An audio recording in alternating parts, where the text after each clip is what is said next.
Welcome to this presentation of Aging at the Speed of Life, prepared specifically for Roane County, as one of 16 counties in the East Tennessee Quality Growth region, as continuing outreach by East Tennessee Quality Growth and as an updated and focused companion to the Population at the Speed of Life video series available on the Quality Growth YouTube channel.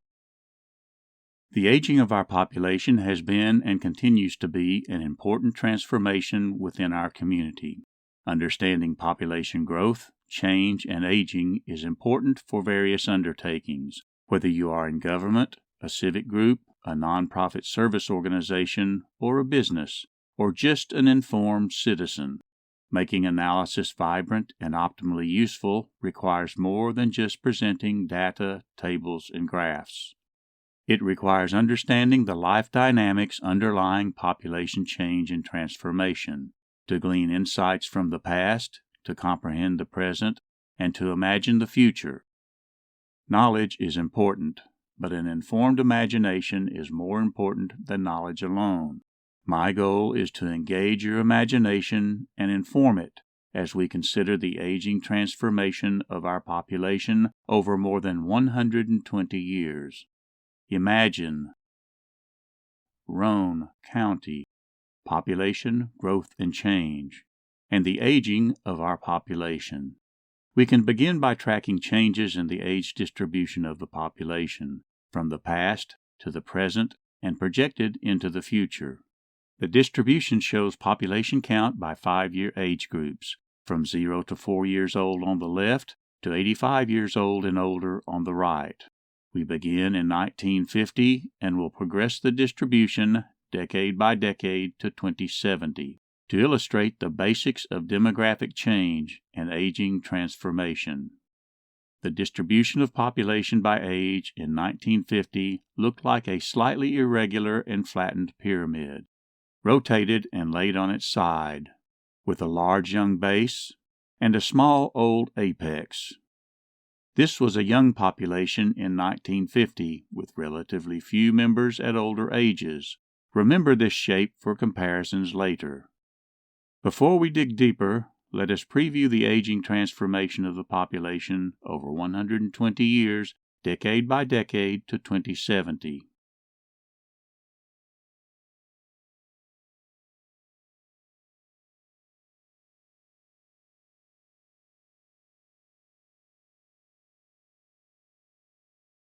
Projected to 2070, highlighting the change from 1950 to 2070 and back to 1950.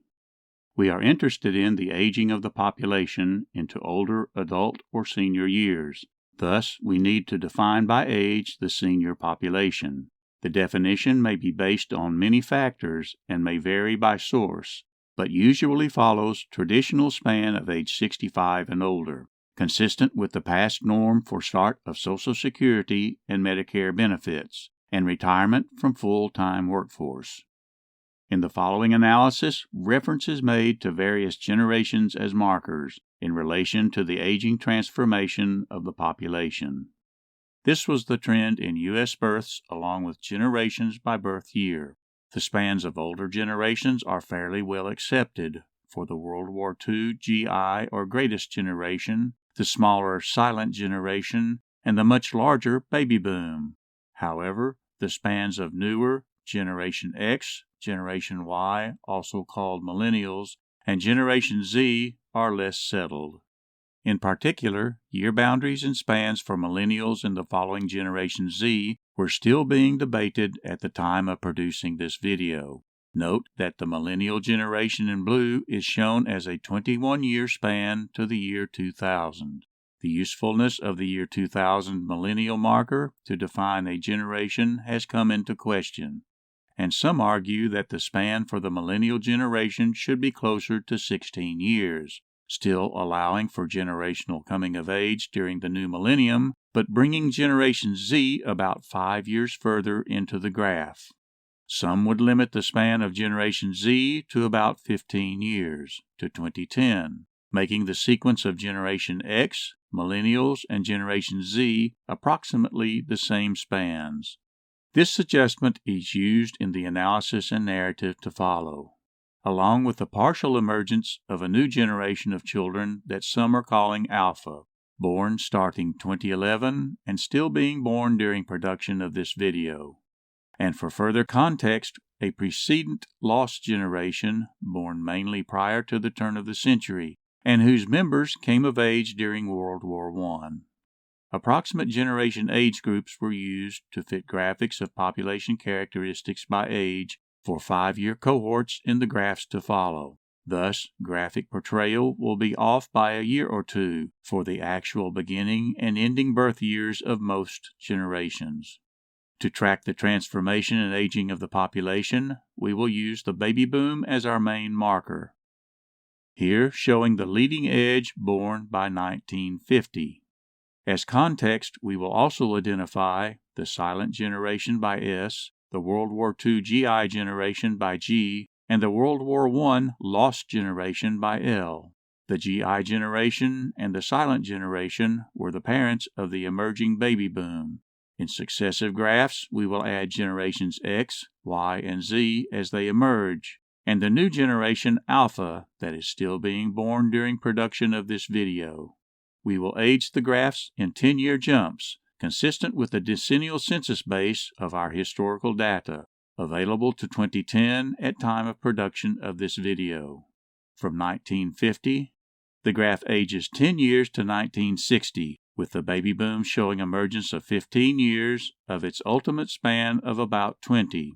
Unlike most other counties in the region, the emerging baby boom experienced modest in-migration during the decade from 1950 to 1960, as parents in middle adult ages moved into the county along with their young children.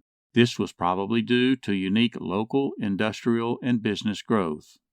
By 1970, the baby boom was complete, as the leading edge transitioned into young adult ages, reversing to substantial outmigration from 1960 to 1970, more characteristic of other counties in the region.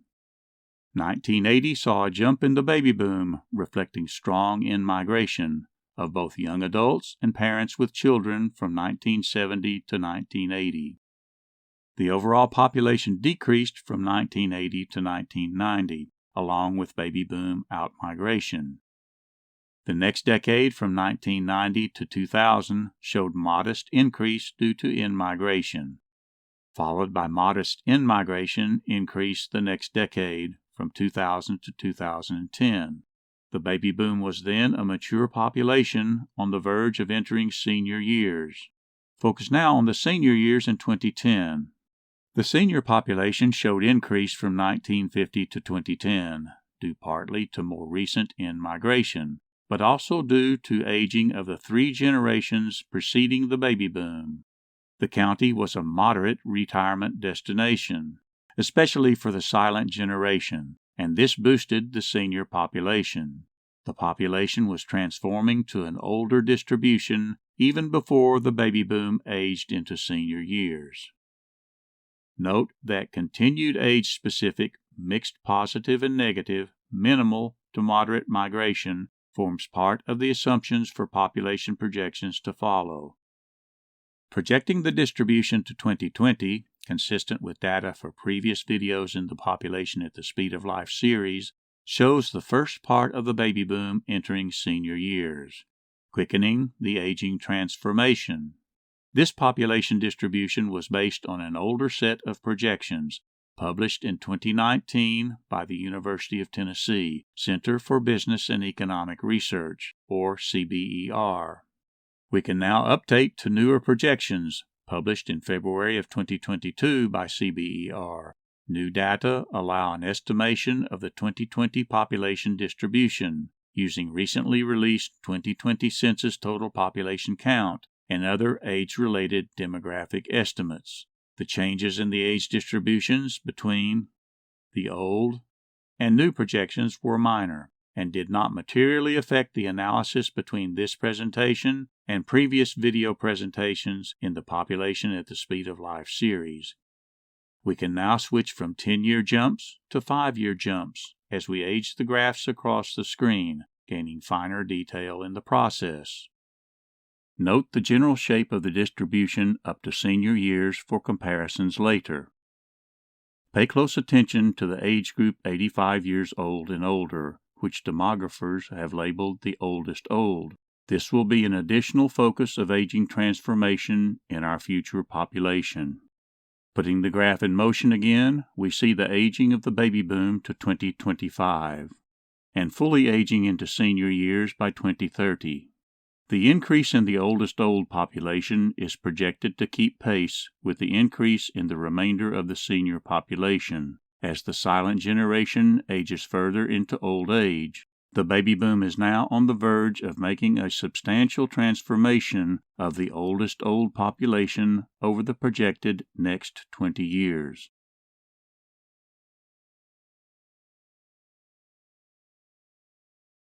To 2050, the baby boom continues to form the leading edge of a transformation to a much older distribution. Over the same period, the remainder of the senior distribution is projected to increase unevenly as the population immediately leading up to senior years decreases, with Generation X and the leading edge of Generation Y entering ages 65 and older. Over the projected next 20 years, the oldest old population will increase with aging of Generations X and Y, at the same time that the baby boom will reach full extent of lifespan and pass from the population.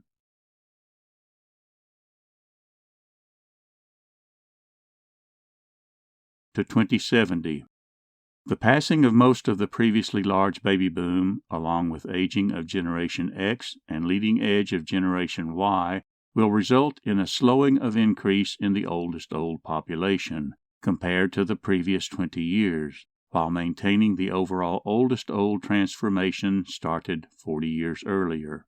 Over the projected final 20 years to 2070, the remainder of the senior distribution begins to decrease as the population immediately leading up to senior years continues to decrease, with the trailing edge of Generation Y and the leading edge of Generation Z entering senior years, maintaining the overall transformation of an older population started 120 years earlier.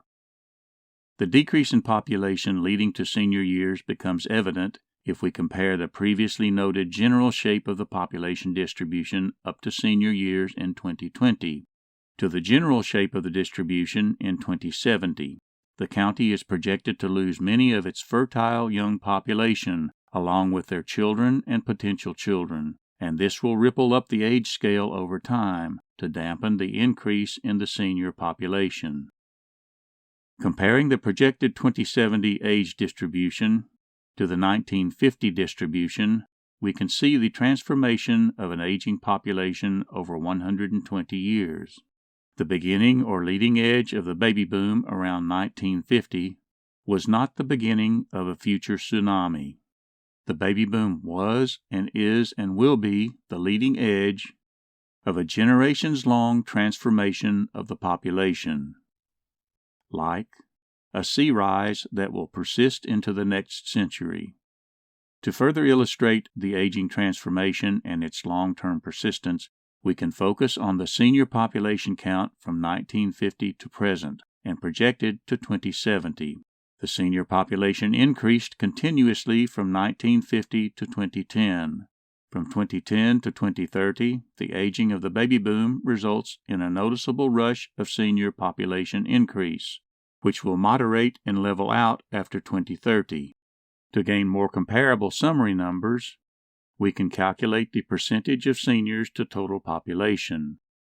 Notice that projected total population begins to decrease as the population of seniors increases moderately. This will magnify a rise in the percent of population accounted to seniors. Calculating percents now results in a graph illustrating relative growth. The percentage of total population accounted to seniors age 65 and older rose from 1950 to 2010. The population was aging even before entry of the baby boom into senior years. The pace increases as the relatively large baby boom is projected to age into senior years from 2010 to 2030. This is followed by continued increase from 2040 to 2070 as projected overall population decreases, magnifying the moderate increase in senior population, maintaining at higher historical levels as successive Generation X, Millennials, and Generation Z continue to age into senior years. Focus on the 32.81% of total population in 2070. As this relates to the projected population distribution in senior years by 2070, ask yourself if this percent will decrease in the future to the turn of the next century and beyond, given the relatively large generations that will age into senior years in subsequent decades. The percent of population accounted in senior years probably will not decrease much, if any, but will continue into the future to the year 2100, and then well into the next century. The distribution of the population at that time will have momentum to maintain the high percent of senior population, and thus maintain the past transformation to an aging population. How did we sustain a progressively aging population over such a long period of time? The answer is by progressively improving survival or staying alive longer. By 2010, as the baby boom reached the verge of entering senior years, the aging transformation was obvious compared to the starting pyramid shape in 1950. The relatively large bulge of the baby boom at the time raised concern of impact on the future senior population and related programs such as Social Security and Medicare. The popular press and some academic sources inaccurately labeled the pending phenomenon as a tsunami, but I prefer to call it a persistent sea rise and use a more local term for future impact: triple whammy. The baby boom was a large birth generation. After initial modest in-migration during the 1950s, followed by large out-migration in the 1960s during its emerging years, and slight out-migration in the 1980s, it grew from in-migration, especially during the 1970s, and more recently during the 1990s and 2000 to 2010. And something not evident: it was a generation that was surviving or living longer, and thus reaching senior years in greater numbers. This last leg of the triple whammy may be the most important factor transforming population distribution by age from the past and into the future. To facilitate consideration of this important factor, we use a series of U.S. survival functions from 1900 to 2000. The initial graph portrays expected survival of a cohort born in a given year, here 1900, assuming the death rates by age at the time. In reading the graph, the numbers reflect percent of total population expected to survive by year of age. As example, in 1900, you would expect 80% of the babies born would survive to age 5. That means that you would expect 1 in 5, or 20% of babies born in 1900, to die before age 5. The graph is essentially the inverse of the death rate. Jumping now to the year 2000, we see a great leap of improvement to less than 1 in 100 deaths by age 5, from expected 1 in 5 deaths in 1900. Most of the improvement in survival happened from 1900 to 1950, especially for the younger population, and most of that was due to the dramatic increase in survival for the population younger than 5 years. There also was a cumulative improvement of survival across all ages, such that a Generation Z baby born in the year 2000 could expect to greet a near 100% year-to-year survival well into its adult life, and expect its cohort to survive to age 50 and older in high numbers. At the other end of the graph, the improvement in survival for the oldest old progressed apace, starting in 1900 with a low survival of about 6% at age 85. And showing substantial increase by 2000 to an expected survival of about 35%.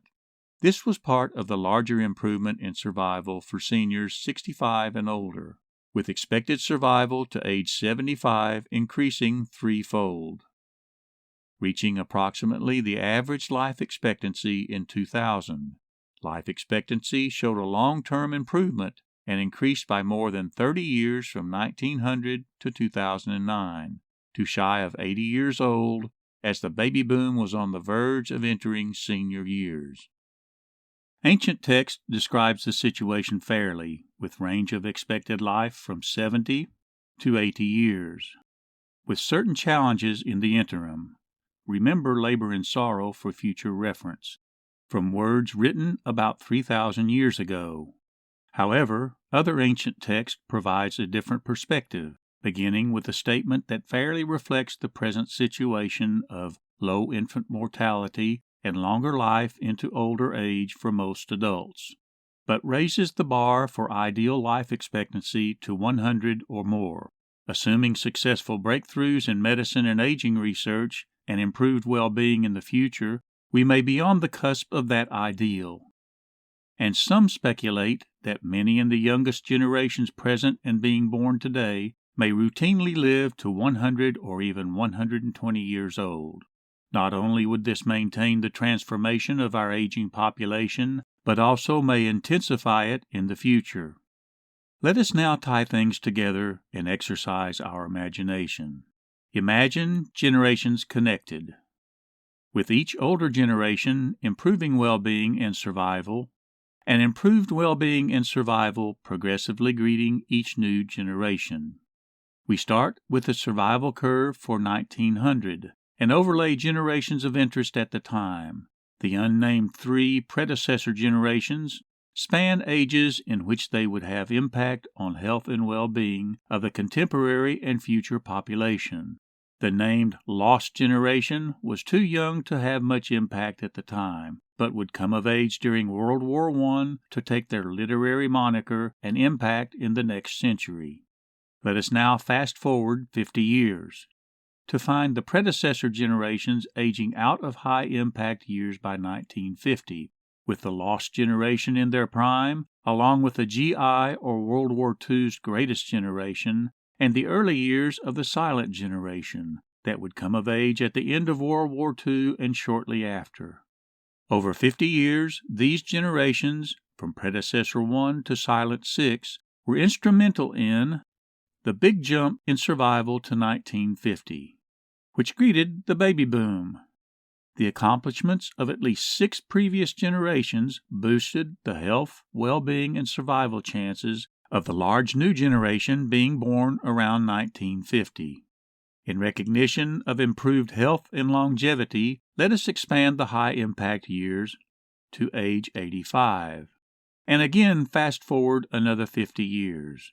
By the year 2000, the first 3 predecessor generations passed off the graph.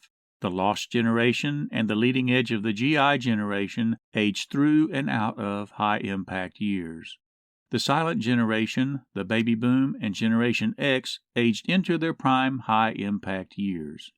These generations built on the improvements from previous generations and improved by another 50-year increment the health and well-being and survival of the population that greeted the emerging Generation Z. Let us again recognize the improvement in health and longevity and expand the high-impact years to age 90.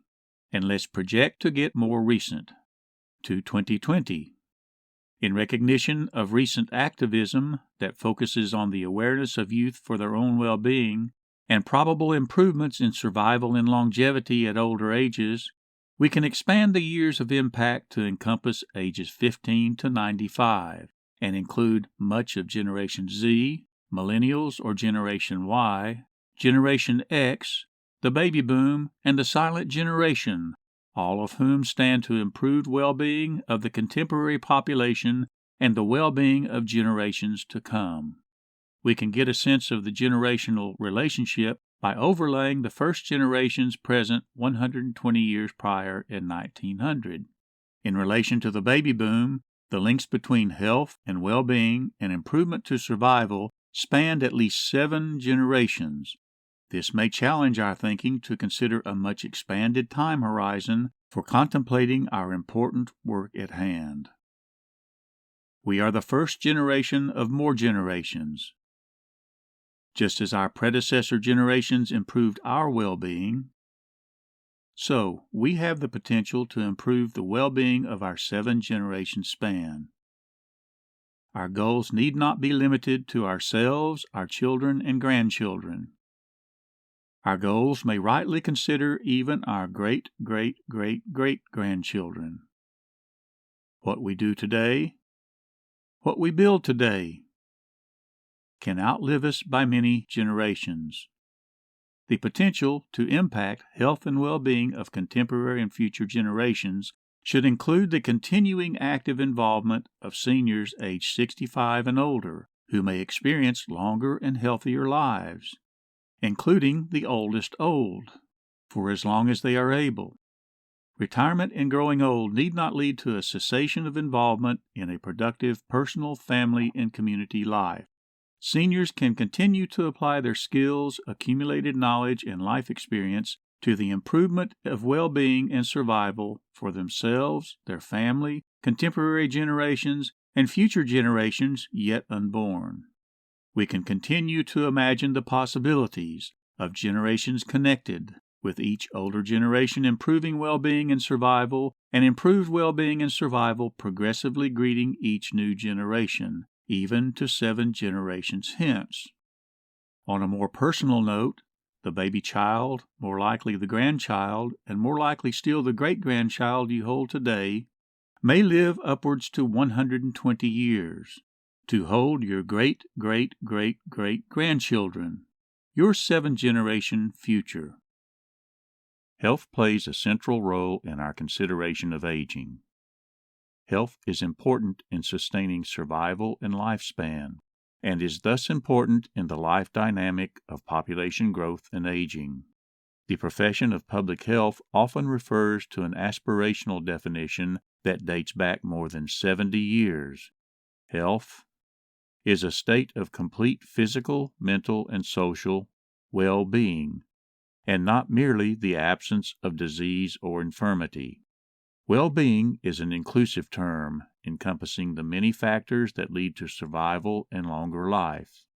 The profession of city and county planning also incorporates health as part of its purpose, exemplified in the purposes of the general plan, defined in Tennessee state legislation dating back almost 100 years, to best promote the health, safety, morals, order, convenience, prosperity, and welfare, often shortened to health, safety, and welfare. Welfare was an old conceptually inclusive term that developed different meaning over time. The similarly inclusive term well-being from public health may serve better in present discourse on these values. Are there challenges to these values in relation to our aging population? Consider the quote attributed to Betty Davis. Getting old is not for sissies. There are a myriad of challenges facing us and our communities as we age. Recall the ancient text from 3,000 years ago, posing expectation of labor and sorrow with an extended life. That context, similar to present-day life expectancy between 70 and 80 years, probably did not envision the probability that children being born today may live beyond 80 years to 100 or 120 years old. What if labor and sorrow, or impaired health and well-being, were to extend into old age by 20 or 40 more years?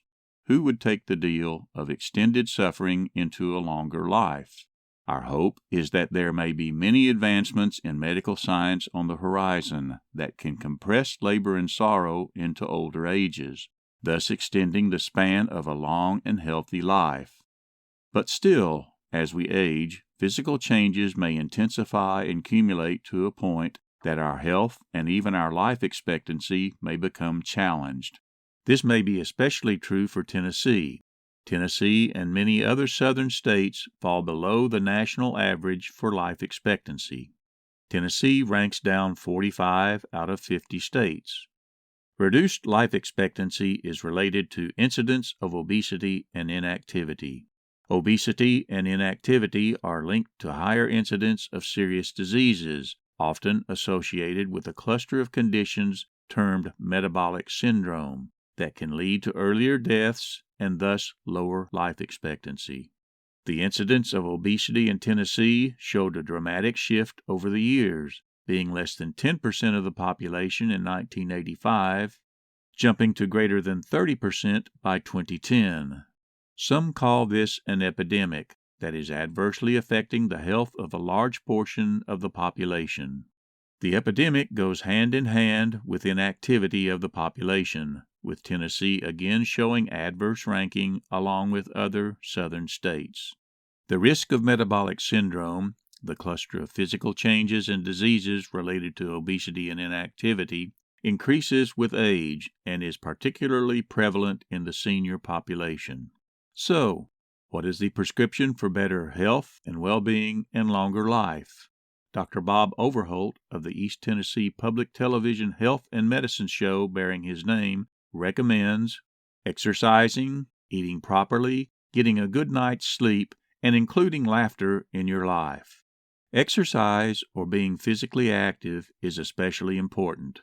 It can have beneficial effect on health and well-being comparable to a blockbuster drug, and it can be an inexpensive prescription that includes routine activities of daily life in our communities. Health is related in many ways to our built environment in which we undertake those routine activities of daily life in our communities, and is an important part of quality growth. This is recognized in the profession of city and regional planning, particularly planning for communities that can harvest the health benefits of exercise and active living.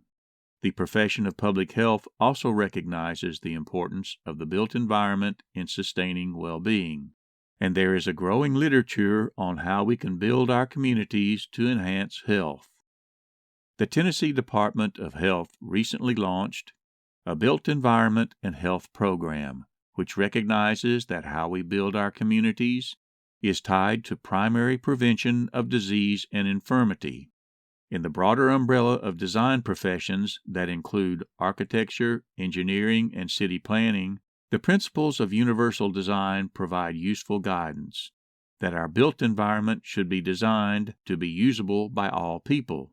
This requires consideration of all ages and physical conditions, including the elderly and disabled. How do you make sure someone is paying attention to the issues, needs, and challenges of seniors? You can designate a system to plan and program from state to region to local and back. The state of Tennessee has a system for addressing the issues of aging and disability. The Tennessee Commission on Aging and Disability acts as a conduit for program funds under the Federal Government Older Americans Act and various other program funds from federal and state sources. The Commission addresses the needs of persons ages 60 and older and coordinates with several other state agencies. The main implementation arm of the Commission are 9 regional area agencies on aging and disability, or AAADs. The AAADs plan a system of services within their region based on state allocation of funds. Several agency programs provide opportunities for volunteer service. The AAADs oversee multi-purpose senior centers, providing a wide array of information resources and services in all counties in the state. Funding includes not only federal funds but state funds and funds provided by local governments and the community. The local senior center also provides a venue for volunteer service. Many of the programs of the Tennessee Commission on Aging and Disability provide avenues for local volunteers to become involved in providing services to seniors and the disabled. As example, one of those programs addresses our values of health, safety, and well-being. The SAIL program, or Staying Active and Independent for Life, promotes health through exercise, with focus on safety through balanced training to reduce fall risk, and supports well-being by enhancing ability to age in place at home. With coverage unique to East Tennessee, the East Tennessee AAAD works in tandem with county-level offices on aging. The local offices on aging act as adjunct points of entry to agency programs and services, and often act as direct program service providers under contract with the AAAD. The local offices provide opportunity for local volunteer service. the local offices on aging may also act as a resource for innovation. For example, the Blount County Office on Aging undertook a community outreach that included identifying priority issues with aging in the community. The top priority from the outreach process was transportation. The Office on Aging then formed a senior advisory council to formulate a local program of volunteer drivers using their own vehicles, serving the door-to-door transportation needs of seniors who are not able to drive. The program offers an avenue for abled adult and senior volunteer drivers to provide rides to less abled seniors. The program generates funding from modest user fees, along with support from both state and federal funds and local funding drives. The program acts as a more flexible and senior-focused alternative to existing public transportation van service offered by the regional East Tennessee Human Resource Agency, and expands the provision of transportation service in the county. The Blount County Senior Miles program provided a successful local template for developing a statewide program called My Ride Tennessee under the Tennessee Commission on Aging and Disability, thus making a loop of innovative planning and programming back to the top. The programs of the AAADs provide many opportunities for all adult ages and generations to become involved in providing services to the older population.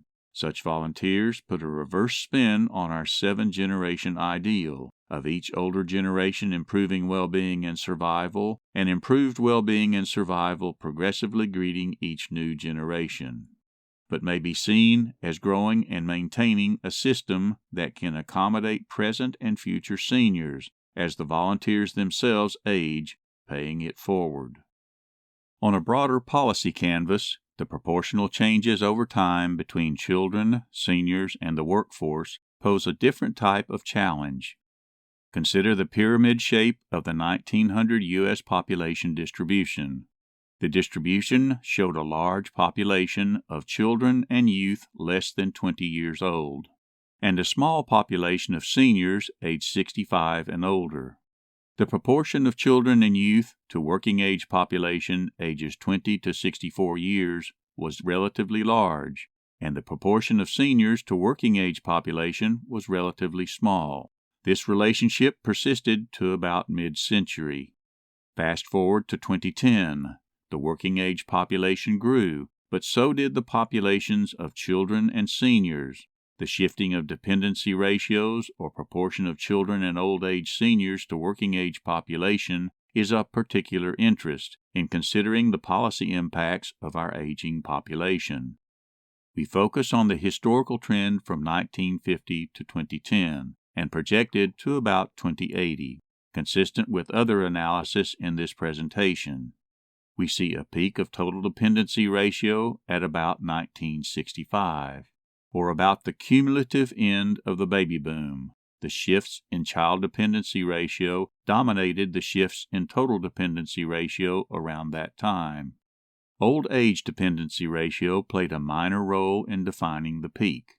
There followed a period of relatively small increase for old age dependency ratio up to 2010, which was about the low point of total dependency ratio, while the child dependency ratio dominated overall trend with a succession of factors, the first being the large drop in fertility after the baby boom. Even with the large drop in fertility, the overall number of babies and children again began to increase with aging of the baby boom and Generation X into fertile years, which paralleled an increase in the workforce, also associated with the aging of the baby boom and Generation X, and this helped stabilize the child dependency ratio for a while. Births then peaked and began to drop, along with a return to falling fertility rate. The child dependency ratio thus again dominated the trend in total dependency, as old age dependency remained a minor driver of trend up to about 2010. The projected child dependency ratio then levels out and becomes a very minor factor in changing overall trend after 2010, but still tracks above the old age dependency ratio. By 2010, the baby boom had aged into mature years, and was thus on the verge of entering old age. As the baby boom entered old age, the projected old age dependency ratio begins to rise steeply, and old age dependency dominates the trend in total dependency. Following full aging of the baby boom into senior years and the subsequent aging of generations X, Y, and Z, the projected rise in old age dependency ratio moderates, but still dominates the trend in change of total dependency. Notice that old age dependency is projected to approach but not overtake child dependency. The aggregate effect of changes in total dependency ratio highlights that the combined near parity of child and old age dependency around 2080 will not rise to the peak level of 1965 total dependency, driven by emergence of the baby boom. Yet there remains a concern with our aging population and old age dependency in the future. The cost of raising children and the cost of addressing challenges of an aging population are substantial. However, there are major policy concerns with societal resources that support the senior population. As people age into senior years, they quickly increase their demand on those resources. This is especially true for the oldest old, aged 85 and older, who often face progressively more severe challenges of health and finance. A major societal support program for health care of the senior population is Medicare. That program, as presently constituted, faces increasing challenge, and its trust fund is projected to be depleted by 2028. Another major societal support program for the senior population is Social Security. That program, as presently constituted, also faces increasing challenge, and its trust fund is projected to be depleted by 2035. The projected transition of the baby boom into the oldest old ages 85 and older from 2030 to 2050 will pose even greater challenges to support programs for a burgeoning segment of our population that typically faces greater financial and medical issues. And the trend of increasing oldest old will continue, with projected aging of generations X and Y or millennials. The demands on public coffers is expected to rise in the future with the aging of our population. So, when should we address our core values in relation to our aging population? For challenges we may face due to our aging population, if we address those challenges now, we will address them for the many generations to follow. The important point is to start addressing the challenges now, as the senior population is on a quick rise, exposing or highlighting many critical issues. I invite you to imagine that this is our quest: health, safety, well-being, survival into a long and healthy life, quality growth, both of a healthy population and of a healthy built environment to sustain that population. And our communities will be better for this, for us and following generations to live long and prosper and be well. Imagine that. Thank you for imagining with me. Hi, I am John Lamb, producer of Aging at the Speed of Life, and the narrator for this presentation. I am retired after almost 22 years as Blount County Director of Planning, and I continue activity in local groups addressing the issues of aging and health. I am also member of similar groups at the regional level in East Tennessee. And I am president of East Tennessee Quality Growth, or ETQG, covering the 16 counties shown on the map. East Tennessee Quality Growth is a 501c3 nonprofit organization with mission to promote regional and local dialogue, along with regional cooperation and local action. This video was produced as a volunteer service with no funding from any government or private organization. You may access more videos on population growth and change in the 16 counties of the East Tennessee Quality Growth region on the Quality Growth YouTube channel.